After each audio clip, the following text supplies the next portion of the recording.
I gotta be smooth, cool, confident. All right, how do I look? Like a vampire on a day pass.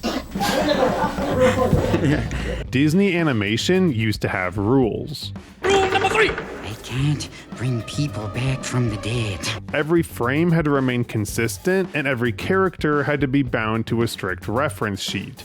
Essentially, the whole process was calculated and precise. They had to be cleaned up impeccably, down to almost an architect's line. Daddy'll love that. And in 1991, when Robin Williams walked into the booth to voice the Genie, they expected him to follow those same guidelines. She's acting now. She's acting. But what they didn't predict was that this decision would forever change the entire animation process. Genie of the Lamp!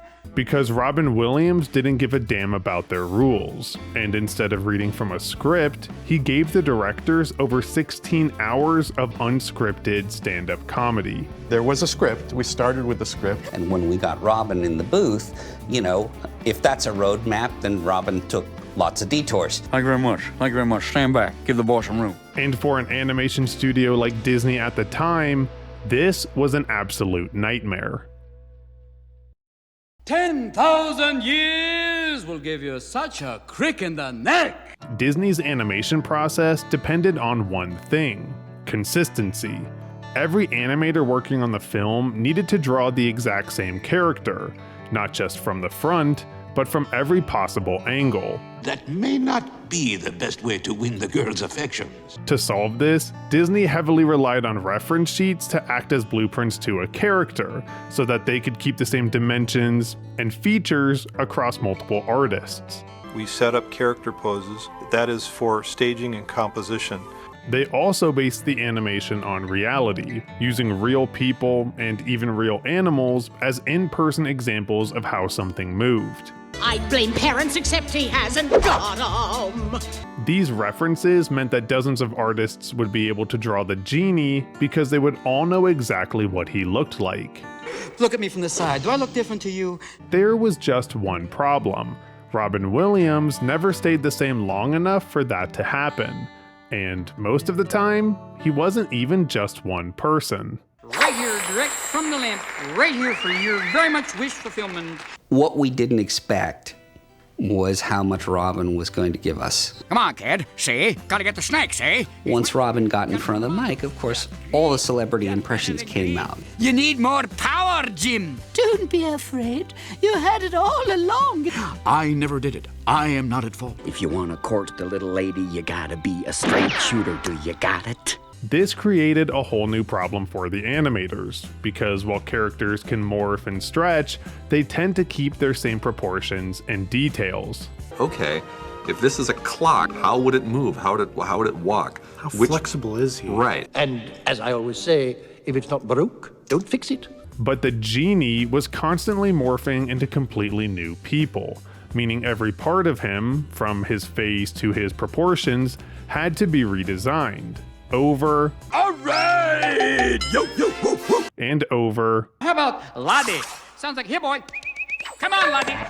And over. Ooh, I like it muy macho. Every recording session created hundreds of new design problems that no model sheet could answer. So instead of simply trying to animate the Genie, Disney had to answer a much harder question: how to animate Robin Williams. Becoming a reptile. Unnecessary use of reptile. 500-year penalty. And more importantly, how to match his humor. Because for as funny as Robin Williams was in the role, he was only half the equation. Are you looking at me? Did you rub my lamp? Did you wake me up? And the answer for the other half came from supervising animator Eric Goldberg. We didn't expect him to come back with all the celebrity impressions the first time we recorded him. I never did it. I am not at fault. You need more power, Jim. So we readapted. We incorporated Robin's riffs into the fabric of the film. Rather than trying to squeeze Robin Williams into Disney's traditional style, Goldberg knew that the only way the character would work was to change the style around him. Let's make some magic! So in order to keep up with them, Goldberg had to completely rewrite the visual language of Disney, throwing out the hyper-realistic anatomy and adopting a style heavily inspired by legendary caricaturist Al Hirschfeld. What Al Hirschfeld was able to do was to capture the essence of someone in a very distinctive way, and there's nobody else like him. And using that strategy, the Genie never felt out of place regardless of what he turned into, whether that was a flight attendant, Thank you. Goodbye now. Goodbye. Goodbye. Thank you. Goodbye. or a classic comedian. No substitutions, exchanges, a refund. We try to get that into a lot of the iterations the Genie turns into. So for example, when he turns into Groucho, No substitutions, exchanges, a refund. it's the body movement and the pose that gave you the essence of Groucho's personality. It was in this way that the animators became actors themselves. Whenever Robin came up with something new for a scene, the animators had to recreate it.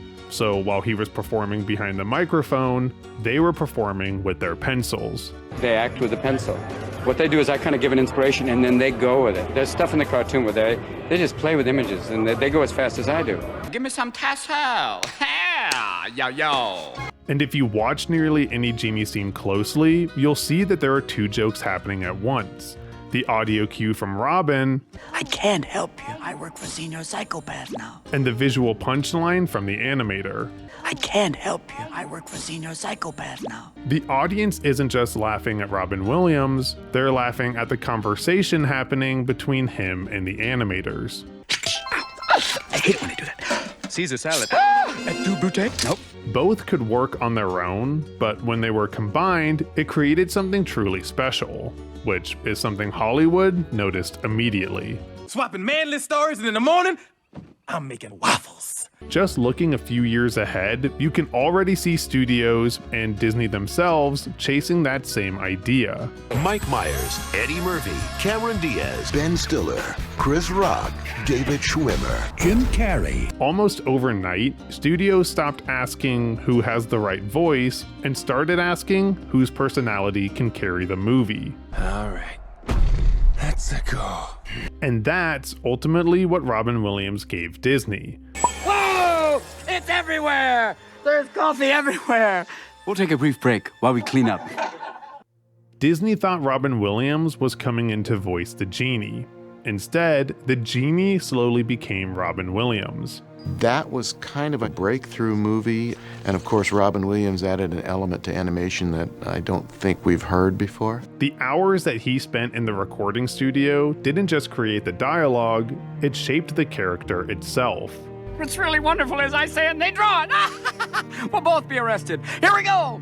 That's why the Genie still feels unlike any animated character since. Because Disney didn't find an actor to play the character, they found a character to play the actor. His brilliance lives on in a way that the film celebrates. And He had a talent and ability that was extremely sort of rare and specific and special. we wouldn't be here without Robin, I think, and we owe him so much. Genie, I'm gonna miss you. I'm Luke. You'll always be a prince to me. Thanks for watching. Made you look.